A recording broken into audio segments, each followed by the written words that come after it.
আসসালামু আলাইকুম প্রিয় বন্ধুরা, কেমন আছেন? আশা করি সবাই ভালো আছেন। চলে আসলাম অনেকদিন পরে আপনাদের মাঝে নতুন একটি ভিডিও নিয়ে।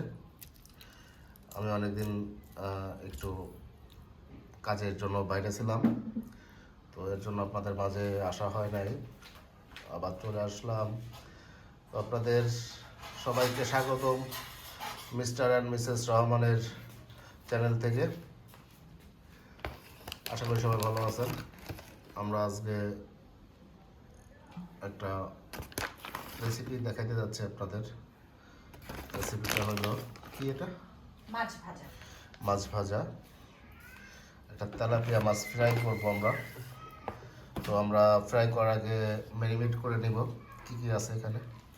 আদার রস, লেবুর রস, এটা হচ্ছে চালের গুঁড়া, সরিষার তেল, শুকনো মরিচের গুঁড়া, জিরে গুঁড়া, ধনে গুঁড়া, এটা হচ্ছে ভাজা জিরে গুঁড়া, আর লবণ, হলুদ পরিমাণ মতন আপনারা যেরকম মাছ, স্বাদ অনুযায়ী যেরকম মাছ দিবেন বা মাছের পরিমাণ অনুযায়ী আপনারা এটা ম্যারিনেট করে নেবেন। আমরাও সেই পরিমাণ অনুযায়ী ম্যারিনেট করে নেব। তো সন্ধ্যার একটা নাস্তা, আশা করি আমাদের সাথেই থাকবেন, ভালো লাগবে আপনাদের। আপনারা অবশ্যই চ্যানেলটিকে সাবস্ক্রাইব করবেন, আমাদের পাশে থাকবেন, আমাদের উৎসাহ যোগাবেন। আমরা এখন মাছটিকে ভালো করে ম্যারিনেট করে নেব। মাছটিকে এভাবে আস্তই ভাজা ভালো না? হ্যাঁ, ভাজা খাওয়ার জন্য আস্তই ভাজা সবাই। এরকম ভালো সুন্দর করে পরিষ্কার করে নিতে হবে। নিয়ে যে এরকম দেখেন, এরকম পিস পিস করে এরকম কিচি কিচি করে দিলে ভালো হয়, ভিতরে মশলাটা ঢোকে ভালো, ভাজাটাও ভালো হয় নাকি? পেটটা কিরকম ফার্স্টটা দেখাও। দেখেন বন্ধুরা, পেটটা এরকম ফেরে ময়লাগুলো ফেলে দিয়েছি। তো এইভাবে ম্যারিনেট করে কি করবো আমরা? কিছুক্ষণ রেখে দিব। 10 থেকে 15 মিনিট রেখে দিব, তারপর ভাজবো। সস দেবো না? সয়া সস এখন না, ওইটা ওর জন্য আলাদা একটা সস বানাবো, তখন দেখাবো। আচ্ছা আচ্ছা আচ্ছা, ভিতরে মাথার ভিতরে ঢুকিয়ে দাও।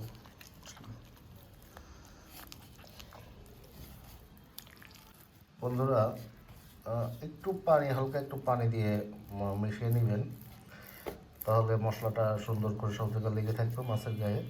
ভাজতে গেলে মশলাটা মাছের গায়ে লেগে থাকবে।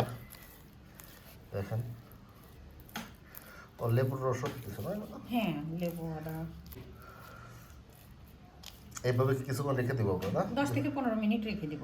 আচ্ছা আচ্ছা, ওকে বন্ধুরা, আমরা 10-15 মিনিট পরে আপনাদের সাথে দেখা করতেছি, আমাদের সাথেই থাকুন। এখন আমরা ফ্রাই প্যানটা গরম করে নিয়ে কিছু পরিমাণ সাদা সয়াবিন তেল দিয়ে দিলাম।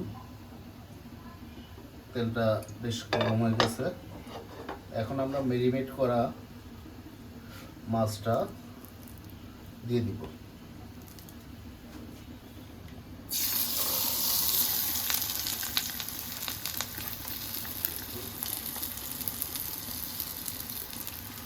আমরা ভাজা পর্যন্ত অপেক্ষা করব।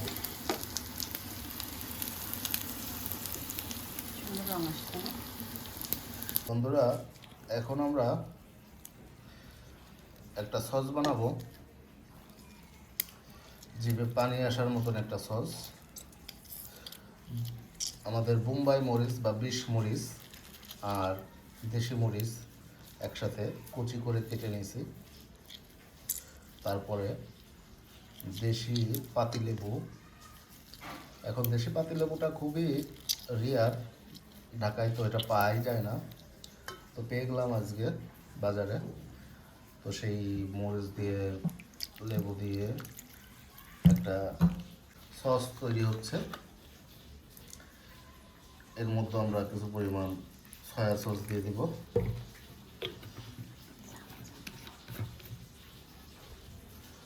এরপরে এটা হয়ে গেল, আমাদের হয়ে গেল না? এটা চিনি দিতে হবে না? এটা স্বাদ দেখবো কেমন হয়েছে তারপর। বন্ধুরা, হালকা হালকা একটু চিনি দিয়ে দিবেন স্বাদটা ভালো রাখার জন্য। টক টক টক মিষ্টি হয়ে যাবে। এবার আমরা এটা সসটা হয়ে গেল। বন্ধুরা, আমাদের এক পাশ কিছুটা ভাজা হয়েছে, এখন এই মাছটাকে একটু উল্টাই দিব। তেলটা একটু ছড়ায় না। ও কালারটা আসছে যা বন্ধুরা দেখেন, ওটা মশলা একটু ভালো করে উল্টাইতে হবে, নাহলে দেখা যাচ্ছে যে মাছটা ভেঙে যাবে। দেখেন মাছটা কি সুন্দর কেটে কেটে গেছে, ভিতরে একটু মশলা ঢোকাই দেবো, ভিতরে একটু মশলাগুলো দিয়ে দিতে হবে। ব্রাশ টান দিবার হয়তো ব্রাশটা নিয়ে আসবো নাকি? না, এটুকুর জন্য দরকার না।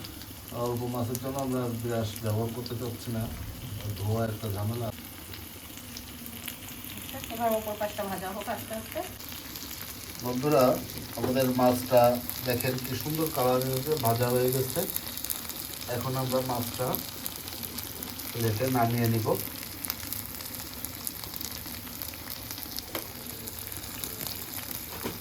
আপনারা ঠিক এভাবে সুন্দর করে ভেজে নেবেন। আমাদের সন্ধ্যার নাস্তা, পিঠা, মাছ ভাজা, সস, এখানেও পিঠা, এটা একটা সস। বন্ধুরা আমাদের ভিডিওটা যদি ভালো লাগে আমাদের চ্যানেলটাকে তাহলে সাবস্ক্রাইব করে দিবেন, বেল আইকনটি টিপে দিবেন, আমাদের সাথেই থাকবেন, আমাদের উৎসাহ দিবেন। ভালো থাকবেন বন্ধুরা, দেখা হবে ইনশাল্লাহ পরবর্তীবার কোনো এক ভিডিও, নতুন কোনো এক ভিডিও নিয়ে। আল্লাহ হাফিজ।